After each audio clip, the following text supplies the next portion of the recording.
Israel என்ற ஒரு நாடு வந்து அந்த பாலஸ்தீனத்தில் போய் குடியேறினா தனக்குன்னு ஒரு நாடு இருக்கும்போது உலகத்தில் பிரிந்து கிடந்தவன் எல்லாருமே அங்க வரலையா?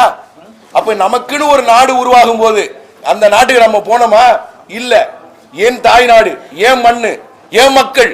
நான் இந்த நாட்டு செத்தாலும் சரிதான், மோடிஜி வந்து நாளைக்கு எங்களை கொன்னா எல்லாரையும் வந்து நீங்க கொன்னாலும் சரிதான், இந்த நாட்டை விட்டு நாங்க போக மாட்டோம். இது என்னுடைய நாடு, என் பூரிய குடிமக்கள், என் இந்து சகோதரர்கள், எங்களுடைய திராவிடர்கள். நான் ஒரு தேவர் சமூகத்திலிருந்து நான் வந்து இஸ்லாத்துக்கு மாறி இருக்கலாம். நான் வந்து சிறு வயதுல கூடங்க, இந்த பத்திரிகையாளருக்கு நீங்க சொல்றேங்க, சிறு வயதுல கூட நான் சிறு வயதுல எங்க வீட்டுல அம்மனை வணங்குறவங்க இருந்திருக்காங்க. அப்ப நாங்க 2 தலைமுறைக்கு முன்னாடி தான் இஸ்லாமா ஆயிருக்கிறோம். உண்மைதானே? அப்ப இதை மறக்க முடியுமா? எங்களுடைய குலசாமி அம்மனுங்க. இன்னைக்கு பத்திரிகையாளர்கள் மூட சொல்றாங்க, அம்மா நாங்க வணங்கிட்டு இருந்தோங்க.